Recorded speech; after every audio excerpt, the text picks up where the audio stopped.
बच्चों, आपको स्वागत करते हुए हम आज 10वीं कक्षा के पाठ 9 ईमानदारों का सम्मेलन में ईमानदारों के सम्मेलन में पाठ कल की अवधि में इस पाठ के बारे में कुछ जानकारी दिया है। देखो बच्चों, कल की अवधि में हरिशंकर परसाई जी ने लिखे हुए ईमानदार के सम्मेलन में ईमानदारों के सम्मेलन में क्या हुआ है। यह एक व्यंग्य साहित्य है, यह एक हास्य साहित्य है। व्यंग्य साहित्यकार हरिशंकर परसाई जी ने उनके जीवन में होने वाले एक घटनाओं के बारे में एक घटना के बारे में कहा है। कल की अवधि में क्या देखा, देखो बच्चों, लेखक को एक दिन ना एक पत्र मिला। इस पत्र में क्या लिखा है, हम लोग इस शहर में एक ईमानदारों के सम्मेलन की आयोजन किया गया है। इस सम्मेलन का उद्घाटन के लिए आप ही आना जरूरी है, क्योंकि ईमानदारियां उदीयमान ईमानदारों को इसके लिए प्रेरणा मिलती है। आप ही देश के प्रमुख ईमानदार हैं। आपके आने जाने का पहला दर्जा का किराया दे दूंगा और आपके रहन सहन, आपके रहने के लिए और खान पान के लिए अच्छी तरह व्यवस्था करती है। आप जरूर आने के लिए लिखा है। इसके बाद लेखक हरिशंकर परसाई जी ने सोचा, उन्होंने मुझे पहला दर्जा में जाने के लिए किराया देते हैं, मगर मैं दूसरा दर्जे में जाकर उससे 150 रुपया बेचने के लिए, उसने 150 रुपया बचाने के लिए सोचा और उनको स्टेशन पर खूब स्वागत हुआ। उस समय लेखक को क्या बड़े बड़े 10 फूल मालाएं पहन गई। तब लेखक ने सोचा, कोई भी आसपास कोई भी माली रहे तो, यानी माली होते तो फूल मालाओं का बेच लेता है। इसके बाद आलोचन किया लेखक ने, इसलिए आलोचन किया। इसके बाद आज हम होटल के एक बड़े कमरे में ठहराया गया। देखो बच्चों, लेखक को आयोजनकर्ताओं ने रहने के लिए एक होटल बुक किया, एक होटल के कमरे में ठहराने के लिए आयोजन किया। उनके साथ कमरे के दाएं ओर और बाएं ओर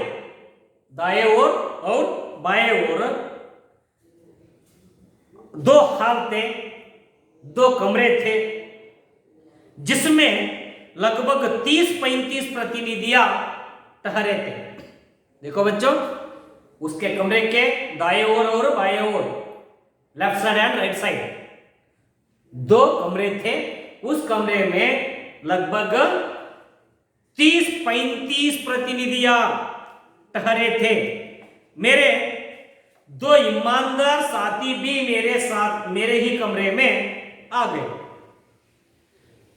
लेखक के साथ 2 ईमानदार साथियों को भी रहने के लिए, यानी ठहराने के लिए कमरे में आ गए।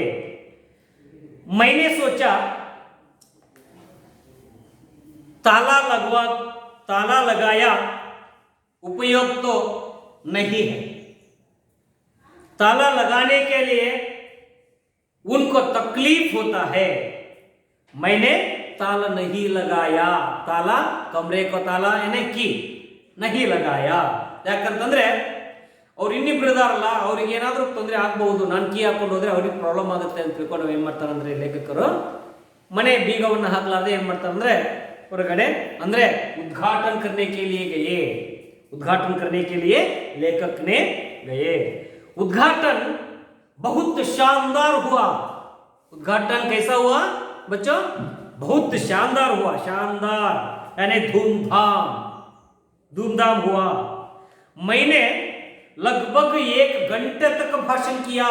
देखो बच्चों, हरिशंकर परसाई जी को बहुत खुश हुआ क्योंकि उद्घाटन समारंभ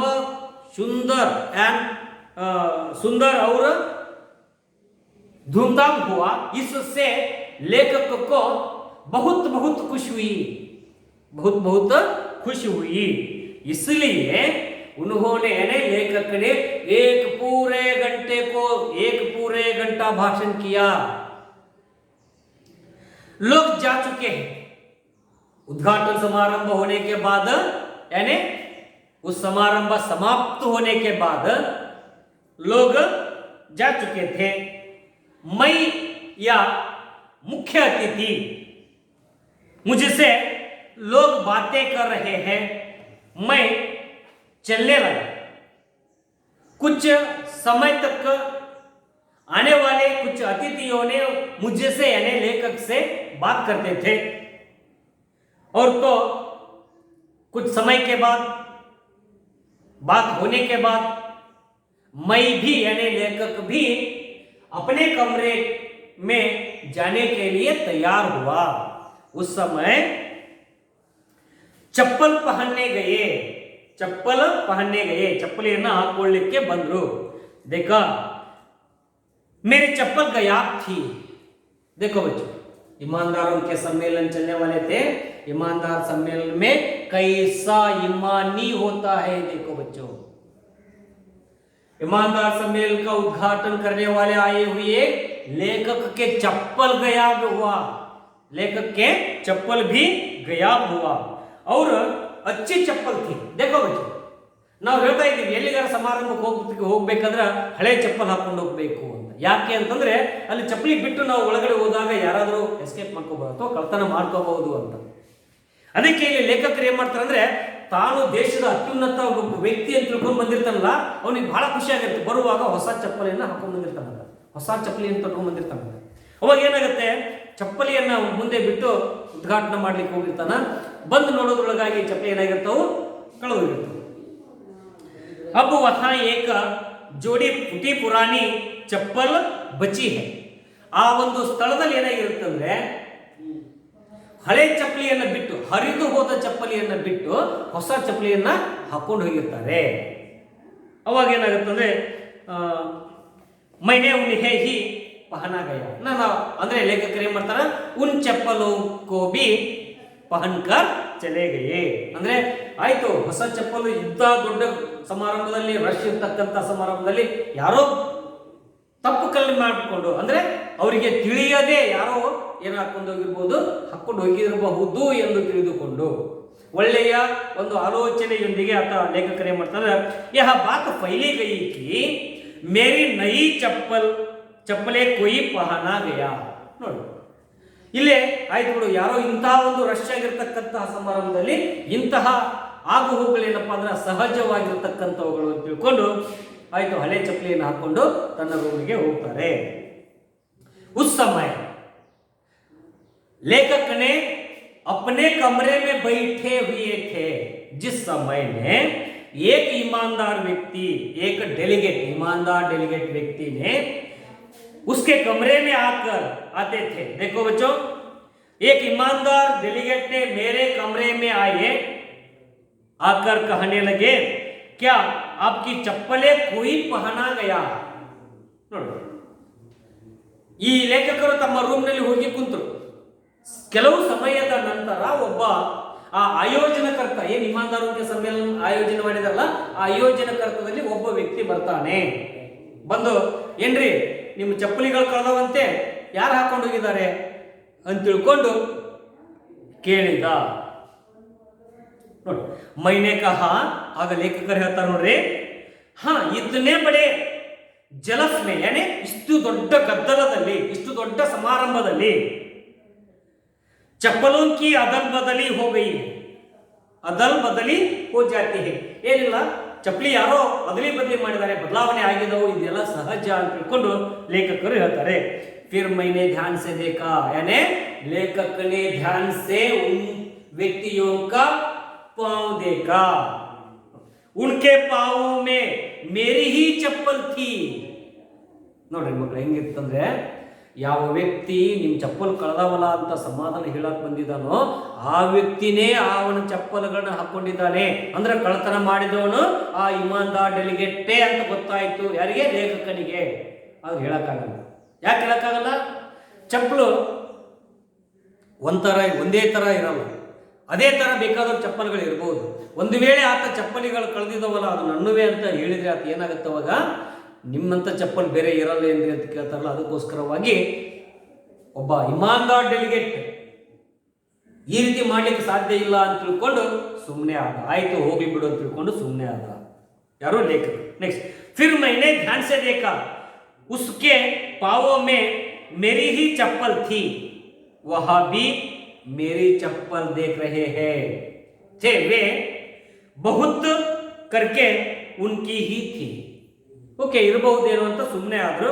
ನೆಕ್ಸ್ಟ್, ಪರ್ ವಹ ಬೇಹಿಜ್ಜಕ್ ಮುಜೆ ಸಮझाने लगे. ಬೇಹಿಜ್ಜಕ್ ಯಾನೆ ಯಾವ ಇಮಾನ್ದಾರ್ ಡೆಲಿಗೇಟ್ ಕಳ್ತನ ಮಾಡಿದ್ದಲ್ಲ ಆತ ಬಂದು ಲೇಖಕನಿಗೆ ಬುದ್ಧಿವಾದವನ್ನು ಹೇಳ್ತಾನೆ.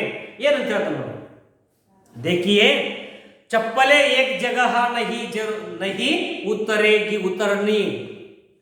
देखो बच्चों, ಆ ಕಳ್ಳ ಏನ್ ಹೇಳ್ತಾನೆ ಅಂತಂದ್ರೆ, देखिए चप्पलें एक जगह नहीं उतरनी चाहिए, एक चप्पलें यहां उतरिए तो दूसरी चप्पलें लगभग 10 फुट दूर पर उतरी, तब चप्पलों की चोरी नहीं होती. ನೋಡ್ರಿ ಮಕ್ಕಳು ಹೆಂಗೆ ಹೇಳ್ತಾರಂತಂದ್ರೆ, ಆ ಚಪ್ಪಲಿ ಕಳ್ತನ ಮಾಡಿರ್ತಕ್ಕಂಥವ್ನು ಏನ್ ಹೇಳ್ತಾನೆ ನೋಡ್ರಿ, ಚಪ್ಪಲ್ ಎರಡು ಒಂದೇ ಕಡೆ ಬಿಡಬಾರ್ದು ಅಂತ ಹೇಳ್ತಾನೆ. ಎರಡು ಒಂದೇ ಕಡೆ ಬಿಟ್ರೆ ಕಳ್ತನ ಆಗುತ್ತೆ ಅಂತ ಹೇಳ್ತಾನೆ. ಎರಡು ಒಂದೇ ಕಡೆ ಬಿಟ್ರೆ ಏನಾಗುತ್ತೆ? ಕಳ್ತನ ಆಗುತ್ತೆ. ಹಂಗಾರೆ ಹೆಂಗ್ ಬಿಡ್ಬೇಕಂತ ಹೇಳ್ತಾನಂತ, ಒಂದು ಚಪ್ಪಲಿಯನ್ನ ಇಲ್ಲಿ ಬಿಟ್ರೆ ಇನ್ನೊಂದು ಚಪ್ಪಲಿ ಲಗ್ಭಗ್ 10 ಫೀಟ್ ಕಿ ದೂರಿ ಪರ್, ಅಂದ್ರೆ 10 ಫೂಟ್ 15 ಫೂಟ್ ದೂರ ಬಿಡಬೇಕು ಅಂತ ತಿಳ್ಕೊಂಡು ಆ ಲೇಖಕನಿಗೆ ಆ ಕಳ್ಳ ಏನ್ ಮಾಡ್ತಾನಂದ್ರೆ ಹೇಳ್ತಾನೆ, ತಿಳುವಳಿಕೆಯನ್ನ ಹೇಳ್ತಾನೆ, ಆ ರೀತಿ ಬಿಡಬಾರ್ದು ಅಂತ ಹೇಳ್ತಾ ಇದ್ದಾನೆ. एक ही जगह जोड़ी होती तो, एक ही जगह जोड़ी होती तो कोई भी पहन लेगा. ನೋಡು, ಒಂದೇ ಕಡೆ ನೀವು ಬಿಟ್ಟಿರಿ, ಅದು ನಿಮ್ದೇ ತಪ್ಪು, ಯಾರೋ ತಗೊಂಡೋಗಿದ್ದಾರೆ ಬಿಡ್ರಿ ಅಂತ ಆ ಚಪ್ಪಲಿ ಕಳ್ಳನೇ ಬಂದು ಇವರಿಗೆ ಹೇಳಲಿಕ್ಕೆ ಹತ್ತಿದ್ದಾನೆ. ಮೈನೆ ಐಸಾ ಹಿ ಕಿಯಾ ಥಾ. ಆಯ್ತು, ನಾನು ಮಾತ್ರ, ಅವನು ಹೇಳ್ತಾ ಇದ್ದಾನೆ, ನಾನು ಮಾತ್ರ ನಿಮ್ಗತ್ತೆ ಚಪ್ಪಲ್ ಬಿಡಲ್ ಬಿಡ್ರಿ ಅಂತ. ಹೌದು, ಕಳ್ಳರಿಗೆ ಗೊತ್ತಿರುತ್ತೆ ಹೆಂಗ್ ಬಿಡಬೇಕು ಅಂತ. ಅದಕ್ಕೋಸ್ಕರವಾಗಿ ಆತ ಏನ್ ಮಾಡ್ತಾನೆ, ಈ ಒಂದು ಬುದ್ಧಿವಾದವನ್ನ ಲೇಖಕನಿಗೆ ಹೇಳಲಿಕ್ಕೆ ಇಷ್ಟಪಡ್ತಾನೆ. ನೆಕ್ಸ್ಟ್, ಮೈ देखा रहा था कि वह मेरी ही चप्पल पहने है और मुझे क्या कर सकता है समझ रहे हैं. ನೋಡ್ರಿ, ಅವನಿಗೆ ಗೊತ್ತಾಯ್ತು ಲೇಖಕನಿಗೆ ಏನಪ್ಪಾ ಅಂತಾರೆ, ನನ್ನ ಚಪ್ಪಲ್ ತಗೊಂಡು ನನಗೆ ಬುದ್ಧಿವಾದವನ್ನು ಹೇಳಕ್ ಬರ್ತಾನಲ್ಲ ಅಂತ ತಿಳ್ಕೊಂಡು ಇವನಿಗೆ ಗೊತ್ತಾಯ್ತು. ಮೈನೆ ಕಹಾ ಕೋಯಿ ಬಾತ್ ನಹಿ ಹೈ ಸಾಹಬ್, ಸುಬಹ ದೂಸರಿ ಖರೀದ್ ಲೂಂಗಾ. ನೋಡ್ರಿ, ಚಪ್ಪಲ್ ಕಳೆದವಲ್ಲ ಹೋಗ್ಲಿ ಬಿಡು, ನಾಳೆ ಇನ್ನೊಂದು ಜೊತೆ ತಗೊಂಡ್ರಾಯ್ತು ಅಂತ ತಿಳ್ಕೊಂಡು ಲೇಖಕರು ಹೇಳ್ತಾರೆ. ನೆಕ್ಸ್ಟ್, ಆಪ್ಕಿ ಚಪ್ಪಲೇ ನಹಿ ಗೈ ಯಹ ಗನಿಮತ್ ಹೈ. ನೋಡಿ, ಆಪ್ಕಿ ಚಪ್ಪಲ್ ಅಂದ್ರೆ ನನ್ನ ಚಪ್ಪಲ್ ಹೋಗಿದವಲ್ಲ, ಅದಕ್ಕೆ ಯಾಕೆ ನೀವು ಇಷ್ಟು ಮಹತ್ವ ಕೊಡಬೇಕಾಗಿದೆ ಅಂತ ತಿಳ್ಕೊಂಡು ಕೇಳ್ತಾ ಇದ್ದಾರೆ.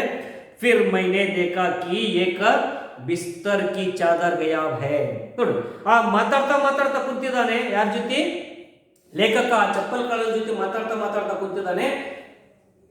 ತಿರುಗಿ ನೋಡುವುದರೊಳಗಾಗಿ ಏನಾಗಿರುತ್ತಂದ್ರೆ, ದೂಸರಿ ಚಾದರ್ ಏನೇ ಚಾದರ್ ಗಯಾಬ್, ಇವನಿಗೆ ಸೋನೆ ಕೇಲಿಯ ದಿಯೆಗೆ ಅಂದ್ರೆ ಮಲ್ಕೊಳ್ಳಿಕ್ಕೆ ಕೊಟ್ಟಿರ್ತಕ್ಕಂಥ ಒಂದು ಚಾದರ್ನು ಕೂಡ ಏನಾಗಿತ್ತು, ಕಳೆದು ಹೋಗಿತ್ತು. ಮೈನೆ आयोजनकर्ताओं से कहा, यानी लेखक ने कहा आयोजनकर्ताओं को, देखो आयोजनकर्ताओं से कहा, क्या कहा? तो उन्होंने जवाब दिया, होटल वाले ने धुलाने के लिए बेजे दी, दूसरी आ जाएगी पर दूसरी आई नहीं. ಯಾವಾಗ ಚಾದರ್ ಕಳಿತಲ್ಲ ಹರಿಶಂಕರ್ ಪರ್ಸಾಯಿಜಿ ಬಳ್ಕೊಳ್ಳಿದ್ರು ಕೊಟ್ಟಂತಹ ಚಾದರ್ ಕಳೆದ ತಕ್ಷಣ ಅವ್ರು ಹೋಗಿ ಆಯೋಜನ ಕರ್ತರಿಗೆ ಹೇಳಿದ್ರು, ನೋಡಪ್ಪ ನಿನ್ನೆ ನನಗೆ ಚಪ್ಪಲಿ ಹೋಯ್ತು, ಇವತ್ತು ಚಾದರ್ ಹೋಯ್ತು ಅಂತ ಹೇಳಿದ್ರೆ ಅವ್ರು ಏನು ಹೇಳಿದ್ರು ಅಂದ್ರೆ, ಹೋಟೆಲ್ದವರು ಏನಾದರೂ ತೊಳಿಲಿಕ್ಕೆ ಅಥವಾ ತೊಳೆದು ಹಾಕ್ಲಿಕ್ಕೆ ತಗೊಂಡು ಹೋಗಿರ್ಬೋದು, ತಂದು ಕೊಡ್ತಾರೆ ಬಿಡ್ರಿ ಅಂತ ತಿಳ್ಕೊಂಡು ಸಮಾಧಾನವನ್ನು ಹೇಳಿದರು. दूसरे दिन गोष्ठियां शुरू हो गई. रात को गोष्ठियों से लौटा, देखा कि 2 और चादर गया है, तीनों चली गई. देखो बच्चों, ಮಾತಾಡ್ತಾ ಕುಳಿತಾಗ ಏನಾಗಿತ್ತು, ಒಂದು ಚಾದರ್ ಹೋಗಿತ್ತು. दूसरे दिन लेखक ने गोष्ठी में शामिल होकर आते समय देखा और 2 चादर गयाब थे. इन्नू 2 ಚಾದರ್ಗಳು ಏನಾಗಿದ್ದು, ಕಳೆದು ಹೋಗಿಬಿಟ್ಟಿದ್ದು. दूसरे दिन बैठक में मैंने जाने के लिए धूप का चश्मा खोजने लगा तो नहीं मिला, शाम को तो था. देखो बच्चों, ಆಯ್ತು ಅಂತ ತಿಳ್ಕೊಂಡು ಚಾದರ್ ಹೋದ್ರೆ ಚಿಂತೆ ಇಲ್ಲ ಅಂತ ತಿಳ್ಕೊಂಡು ತನ್ನ ಒಂದು ಹಾಸಿಗೆಯನ್ನ ತಾನೇ ಹಾಸ್ಕೊಂಡು ಮಡ್ಕೊಂತಾ ಇದ್ದಾರೆ. ಬೆಳಿಗ್ಗೆ ಎದ್ದು ನಾವೇನಾಗಬೇಕು, ಹೋಗಬೇಕು ಗೋಷ್ಠಿಗೆ ಅಂತ ತಿಳ್ಕೊಂಡು ಆ ಟೇಬಲ್ ಮೇಲೆ ತನ್ನ ಒಂದು ಚಸ್ಮಾವನ್ನ ಇಟ್ಟು ಹೋಗಿರ್ತಾರೆ. ಎದ್ದು ಬರುವುದರೊಳಗಾಗಿ ಆ ಚಸ್ಮಾನು ಹೋಗಿರ್ತೈತೆ, ಆ ಚಸ್ಮಾನು ಏನಾಗಿರುತ್ತೆ, ಕಳೆದು ಹೋಗಿರುತ್ತೆ. ನೋಡ್ರಿ, दूसरे दिन बैठक में जाने के लिए धूप का चश्मा खोजने लगा तो नहीं मिला, शाम को तो था. ನೋಡಿ, ಈ ರೀತಿಯಾಗಿ ಏನಪ್ಪಾ ಅಂದ್ರೆ ಒಂದಾದ ನಂತರ ಅನೇಕ ಸಾಮಾನುಗಳು ಇವರು ಕಳಿತಾನೇ ಹೋಗ್ತಾವು. ಫಸ್ಟ್ ಏನ್ ಕಳೀತು ಅನ್ನಂಗಾಯ್ತು, ಅವ್ರ 2 ಚಪ್ಪಲ್ಗಳು ಕಳೆದೋಯ್ತು, ಅಂದ್ರೆ ಅವ್ರ ಜೊತೆ ಚಪ್ಪಲ್ಗಳು ಕಳೆದು ಹೋಯ್ತು. 2ನೇ ದಿವಸ ಏನಾಯ್ತು ಅಂತಂದ್ರೆ ಚಾದರ್, ಮೊದಲು 1 ಚಾದರ್ ಹೋಯ್ತು, ಆನಂತರ 2 ಚಾದರ್, ಅಂದ್ರೆ ಚಾದರ್ನು ಕೂಡ ಕಳೆದು ಹೋಯ್ತು 2ನೇ ದಿವಸ. 3ನೇ ದಿವಸ ಏನಾಯ್ತಪ್ಪ ಅಂದ್ರೆ ತಾನು ಹಾಕಿಕೊಡ್ತಕ್ಕಂತಹ ಒಂದು ಚಸ್ಮಾನು ಕೂಡ ಹೋಯ್ತು. ಈಗ ಏನಪ್ಪಾ ಅಂತಾರೆ, ಒಂದಾದ ನಂತರ ಈ ಒಂದು हरिशंकर परसाई जी का वस्तुओं को गायब हो जाती थी. उसके बाद आगे की पाठ कल की अवधि में देख सकूंगा. बच्चों धन्यवाद.